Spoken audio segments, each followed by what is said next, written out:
ABP माझाच्या या बातमीवरती जिल्हा परिषदेच्या माजी उपाध्यक्ष कुंदा राऊत यांनीही दुजोरा दिलाय। जिल्हा परिषदेमध्ये कार्यरत असताना ही बाब लक्षात आली आणि त्यानंतर स्थायी आणि विषय समितीच्या बैठकांमध्ये हा घोटाळा उघड करत चौकशीची मागणी केली होती। परंतु जिल्हा परिषद लोकप्रतिनिधींऐवजी शिक्षण विभागातील भ्रष्ट अधिकाऱ्यांकडून चौकशी करण्यात आली, पण सत्य कधीच समोर आलं नाही असं कुंदा राऊत म्हणाले।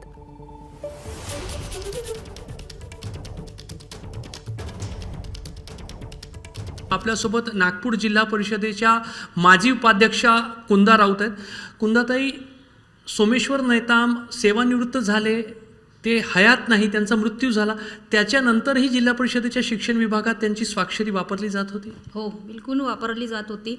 2012-13 पासून शासनाने जिल्हा परिषद शिक्षकांच्या भरत्या बंद केल्या होत्या। त्यानंतर नागपूर जिल्ह्याचे जे जिल्हा परिषदचे शिक्षण अधिकारी होते नेताम, हे रिटायर झाल्यानंतर जिल्हा परिषदच्या माध्यमातून बोगस त्यांच्या सह्या मारून अशा प्रकार घडत होता 2014 नंतर। तर आम्ही जेव्हा जिल्हा परिषद असताना आमच्या लक्षात आलं आणि आम्ही पण याच्या चौकशा लावण्यासाठी जिल्हा परिषदच्या स्थायी समिती, जिल्हा परिषदच्या सर्वसाधारण समितीमध्ये हा विषयसुद्धा आला होता आणि आम्ही जिल्हा परिषद लेवलवर याच्या चौकशा लावणारच होतो।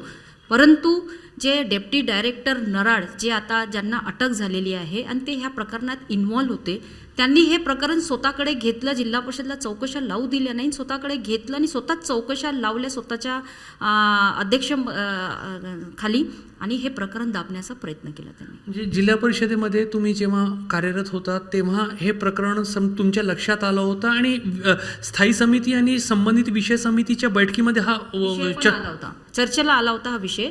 त्याच अनुषंगाने तत्कालीन जिल्हा परिषदच्या अध्यक्षा आणि जे शिक्षण सभापती होते त्यांच्यासोबत आम्ही सगळं डिस्कशन करून याच्या चौकशा लावणार होतो। पण हे जे नराड आहे, ज्यांना अटक झालेली आहे, डेप्टी डायरेक्टर, यांनी हे प्रकरण स्वतःकडे घेतलं, जिल्हा परिषदला चौकशाच लावू दिल्या नाही, हे प्रकरण दाबलं त्यांनी त्यावेळेस। जिल्हा परिषदेच्या नेमणूक झालेली समितीने चौकशी केली असती तर सर्व काही बाहेर आलं असतं, ते लपवण्यासाठी असं करण्यात आलं शिक्षण विभागाने आणि जे उपसंचालक शिक्षण विभागाचे होते त्यांनी आपल्याकडे चौकशी यामुळे दाबण्यासाठी घेतली। हो, दाबण्यासाठी। जिल्हा परिषदने जर चौकशी केली असती तर तेव्हाच हे प्रकरण उघडीच आलं असतं, पण हे प्रकरण दाबण्यासाठी त्यांनी स्वतःकडे ही चौकशी। एबीपी माझा, उघडा डोळे बघा नीट।